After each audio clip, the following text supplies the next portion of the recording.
We're going to be making soup today. The goal of this video is to try and give you an easy recipe to make from ingredients that are in season. So today we're going to be making a carrot and nutmeg soup. So we have our carrots that we dug up, chopped up already. And also in this soup we have some potatoes, and we have onions and garlic.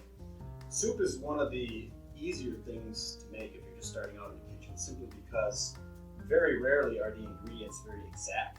So if you don't have enough carrots, you can still put it in the soup. You can put a little more potato in, a little bit more of this or that. And it's all kind of refined by your water or your broth that you put in it.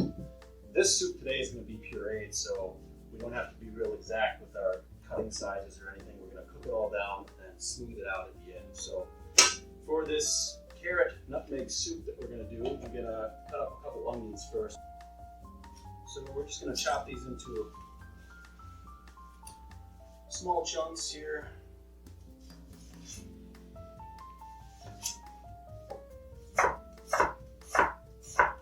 Like I said, the soup's going to be pureed, so you don't really have to worry about the size of the onion chunks. Just get them roughly chopped like that. Another way you can chop an onion is to cut it in half, put the flat side down, that way the onion doesn't roll around on you on the cutting board, and then just slice it like that.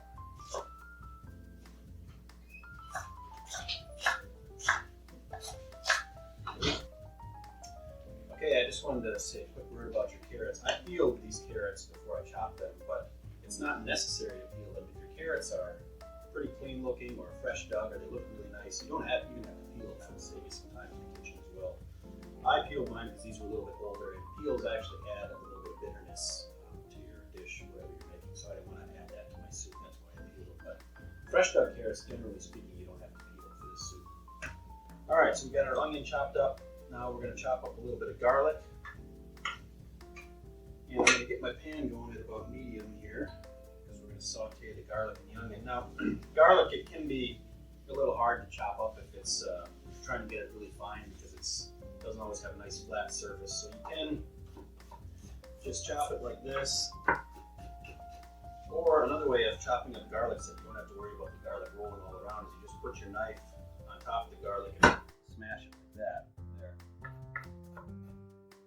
Like I said, for this soup, since we're going to be pureeing it later, I'm not even worried about getting this garlic chopped up finely or anything like that. So now we're going to get some olive oil in our pan here. Olive oil, please. Now, this would be really cool is if ahead of time I knew that I didn't have to pull out this tab. Oh, it came up. All right, add a little olive oil. So you'll find out as I'm doing this recipe that I don't really have measurements for a lot of the things that I put in the soup. And that's because soup is just flexible. I'm not going to say put in a tablespoon of salt or 3 tablespoons. What you do is you start with a little bit of flavoring, then you taste it, and if you like it, good. If you don't, add more of whatever flavoring you're putting in. Soup is very flexible that way.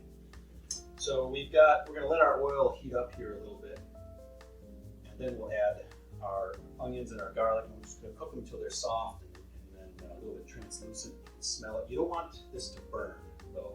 It's really easy to burn garlic, especially, so just keep an eye on that. When the garlic looks like it's browning nicely, then we're going to add our other ingredients and our stock. So just keep an eye on the garlic as it's cooking. Okay. So we got our oil heated up here. We're going to add our onion and garlic.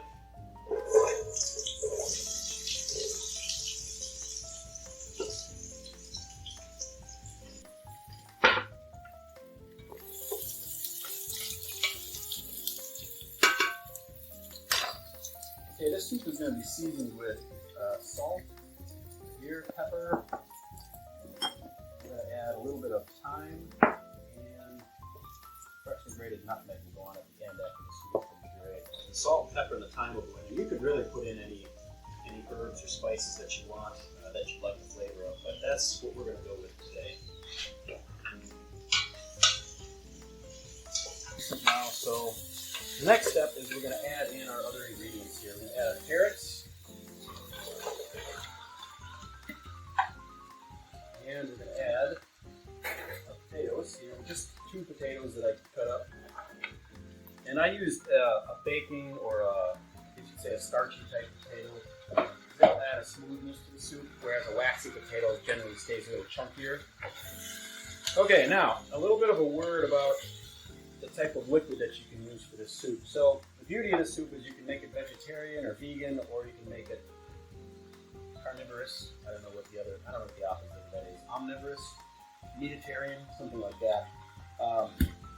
I'm going to use chicken stock, and that's a topic for another video of how easy it is to make a chicken stock. But we made this chicken stock, and we're going to add that to the soup. But if you wanted to, you could use a vegetable broth.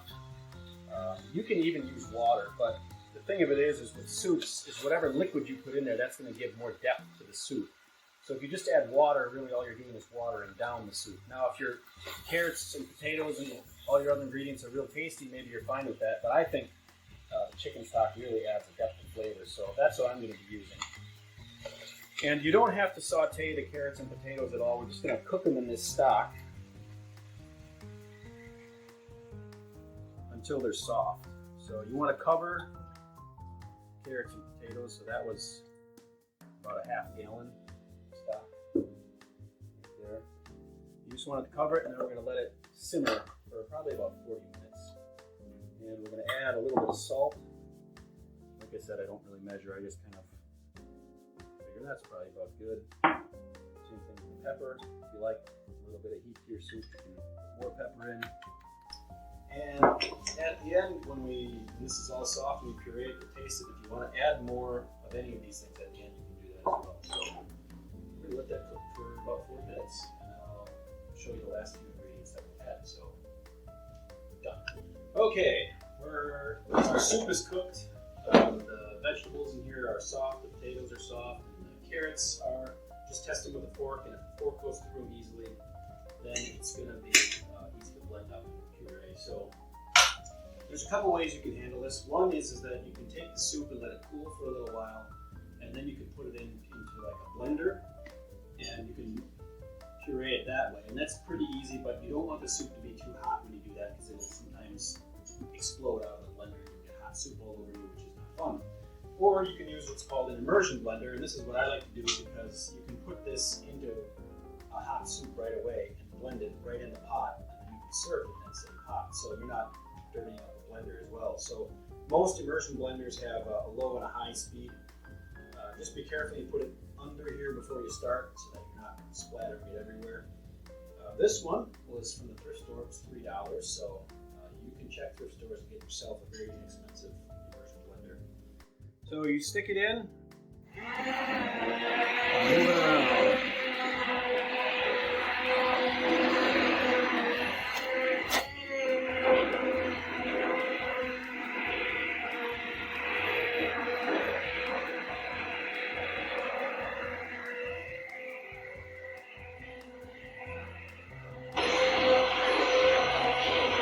So at this point, if you want to leave the soup slightly chunky, you can do that if that's the texture that you like, or you can blend it until it's completely smooth. I find that with this soup, this carrot soup, most people like it when it's really smooth and creamy, so I keep blending it until there's no chunks left.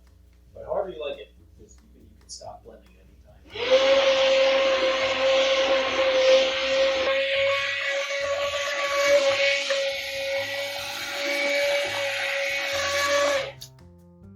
Ta-da! We have our creamy carrot soup here.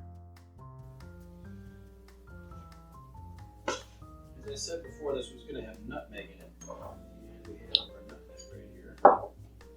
Nutmeg. Honey. Okay. Ready to roll? Still rolling. Never stopped, did you? You stopped. You did. Okay, so the last thing we're going to add is a little bit of honey, some fresh grated nutmeg, and what I want to do is taste the soup though before I add any more seasonings. You didn't put that ghost pepper in there, did you? Oh, okay.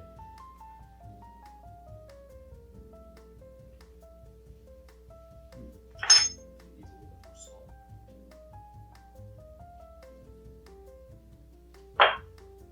Put, I don't know, a tablespoon or two of honey in here.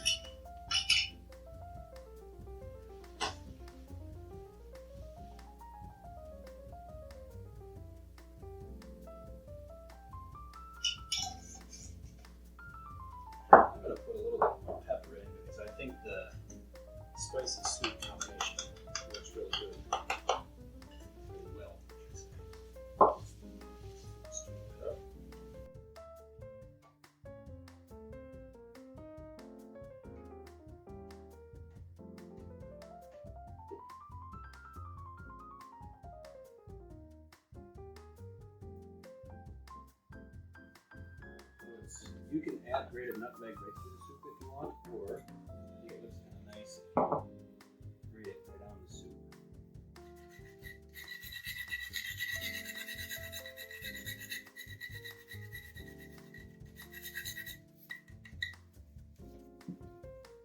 There, we have a creamy carrot soup with egg.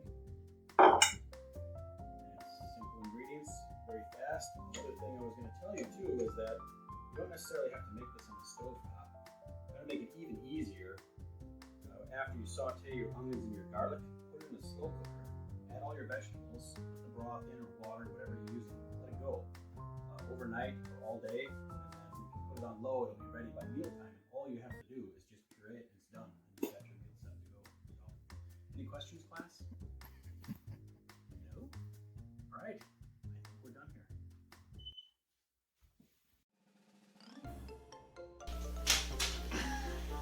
You gotta toss it like this. Oh. Now a word from our sponsor. Yeah, we'll do that. And now a word from our sponsor. Okay, we're rolling. My name is Jake Jalapeno. Today I'm going to teach you how to make soup. The goal of this video is to teach you how to make easy food from healthy food. Sorry, let me try that again. That was not real good. Yeah. All right. Hi, welcome to our video today. Today we're going to be making carrot ginger soup. I'm sorry, carrot nutmeg soup. Let me correct myself here.